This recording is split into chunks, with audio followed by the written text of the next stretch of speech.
สวัสดีพี่น้องเฮาอีมาต่อจากวิดีโอที่แล้วที่คอยว่าคอยหูแล้วนั่นนะก่อนที่เฮาอีไปอู่ปื้มปรับธรรมพระเจ้านั้นคอยอีเล่าให้ฟังว่าเดี๋ยวนี้มันมีเทวบุตรเทวดาผีก็ว่าวิญญาณก็ว่าสิ่งที่ตาเฮาต้องพร้อมหันนี่มีอยู่แล้วเนาะแล้วก็คอยได้แต่งงานอีเนาะเฮาว่าเนาะแล้วก็แต่งงานแล้วมีลูกแล้วลูกข่อยก็เกิดมาแล้วเดี๋ยวนี้นี่นะวิญญาณก็ว่าเทวบุตรเทวดาก็ว่าผีซังนี่นะมีอยู่ออนลูกข่อยเนาะมันก็หันว่าข่อยเกิดลูกจังซี่แล้วก็ลูกข่อยก็ใหญ่ขึ้นมามันก็หันว่าข่อยเลี้ยงลูกจะนี่แล้วลูกข่อยใหญ่มาเป็นคนจะนี่ไปไหนมาไหนมันก็หันเนาะมันใจติว่านี้มันใจผีตัวเดียววิญญาณอันเดียวเทวดาตัวเดียวนะมีหลายตัวอยู่มันก็หูมันก็หันตั้งแต่ยามหน่อยจนใหญ่ว่าเป็นคนจะนี่มีแพ้มีปานมีสังที่ไหนมันก็หูมันก็หันอันนี้เข้าใจเนาะอันนี้ข่อยกำลังอีบอกว่าวิญญาณก็ว่าสังมุนี่มีอยู่ก่อนก็ว่ามีอยู่อ่อนคนเฮาก็ว่ามีอยู่ก่อนลูกเฮามีอยู่ก่อนโตเฮามีอยู่ก่อนป่อเฮาแม่เฮามีอยู่อ่อนอีมิวมีอยู่ก่อนปะอูเฮามีอยู่ก่อนปู่ย่าตายายเฮามันก็หูมันก็หันมันก็หูจักเฮามันก็หันว่าเฮาเป็นสังยายังสังมามันก็หูหมดอันนี้หูเนาะอันนั้นแหละยามตีแม่ตินางก็ว่าหมอผีหมอทรงคนทรงเจ้านะเขาอู่เหมือนอย่างว่าเป็นคนติดตายไปก็ว่าวิญญาณคนตายไปหูไว้มีกับคนที่ตายนั่นหูก็ย้อนว่าวิญญาณก็ว่าผีอันนี้มันมีอยู่อ่อนแล้วมันหูมันหันขอยบอกว่ามันใจเป็นวิญญาณของญาติพี่น้องเฮาก็ว่าคนติดตายไปแล้วเนอมันใจว่ามาเข้าสิงหมอทรงหมอนั่นแล้วมาบอกหูมดแม่นมดมันใจปื้มปรับธรรมพระเจ้าว่าไว้ว่าคนเฮาตายไปแล้วก็จบแล้วในโลกนี้ก็จบแล้ว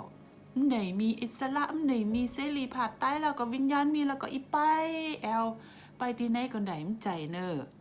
เวลาในโลกนี้เสี่ยงแล้วก็จบแล้วแล้วก็ไปในโลกของคนตายต่อไปแล้วถ้าพี่น้องใครฮู้ว่าวิญญาณก็ว่าเทพบุตรเทวดาก็ว่าผีสังมุนีลูกออกที่ไหนมาถ้ำพระเจ้าก็บอกไว้แล้วว่ากก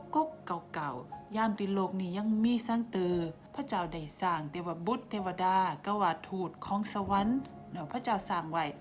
ทูตมุนีก็เป็นวิญญาณโพตามหันยามนั้นโลกชมพูเฮายังมีมีเขามีน้ำมีสังสักอย่าง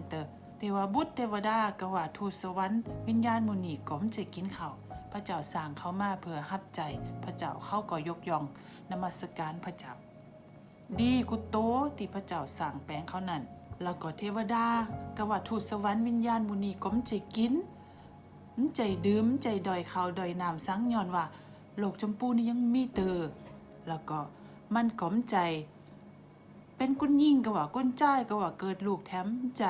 มีเตาไหนก็เตานั้นที่พระเจ้าสั่งแป้งไว้เนาะแล้วก็มีวันหนึ่งมีเทวดาต้นหนึ่งมันเคยเป็นพระเจ้ามันหันพระเจ้าแล้วก็มันเคยเป็นอย่างพระเจ้ามันหันตัวมันบอกว่าโอ้กูนี่ก็งามก็เก่งมันก็ไข่คือเทวดาต้นอื่นมายกย่องสุขเสริญนมัสการมันเป็นพระเจ้ากำนี้มันก็ไปโจรหมูเทวดามาหมูนึงที่พระเจ้าสร้างพระเจ้าแปลงเทวดาตึงหมดนั่นน่ะหลายโตมันก็ไปโจรหมูมันมาหมูนึงมาอิติสู่พระเจ้าใครเป็นพระเจ้าแต่ว่าสูมใดย้อนว่ามันได้เป็นพระเจ้ามันเป็นผู้ที่พระเจ้าสร้างผู้ถูกสร้างถูกแปลงก็มันใหญ่เหลือพระเจ้าแล้วเนาะพระเจ้าก็ฮู้ว่ามันกึดดีพระเจ้าก็เลยแฟดมันลงมามันก็มันได้เป็นเทวดาก็ว่าทูตสวรรค์ดีแถมต่อไปมันก็เป็นผีมารซาตานแล้วก็พระเจ้าก็แปลงหมอนรกไว้หือกับผีมารซาตานก็ว่าพญามารนี่นะคือมันไปตกหมอนรกวันสุดท้ายโลกชมพูของเฮานี่จำเลือสังมันอีหอนใหม่ไปด้วยไฟแล้วก็ผีมารซาตานมุนีก็อีไปตกหมอนรกพระเจ้าแปลงหมอนรกไว้คือกับผีมารซาตานมุนีไปอยู่ผีมารซาตานพี่น้องเคยมันไม่ใจหักคนมันใครเอาคนไปตกหมอนรกแอปมันเนาะแต่ว่าพี่น้องเฮ้ยถ้าโกผีมารซาตานมุนีถ้าเฮามีพระเจ้าเมืองฝ่ายอยู่แอปเฮามีพระเจ้าเยซูผีมารซาตานมุนีก็สู้เฮาไม่ได้เหมือนอย่างตีมันใครสู้พระเจ้าแล้วมันก็สู้ไม่ได้พระเจ้าก็แฟดมันลงมา แล้วเดี๋ยวนี้ถ้าพระเจ้าอยู่ในเฮาพระเจ้าอยู่แอปเฮามันก็โก้พระเจ้าได้อยู่ในเฮามันก็โก้เฮาย้อนเฮามีพระเจ้าพระเจ้ามันใครคือเฮาตกมรณะพระเจ้ามันใครคือเฮาตุกมันใครคือเฮาเจ็บแต่ว่าผีใครเฮ็ดคือเฮาเนาะเดี๋ยวนี้ถ้าพี่น้องใคร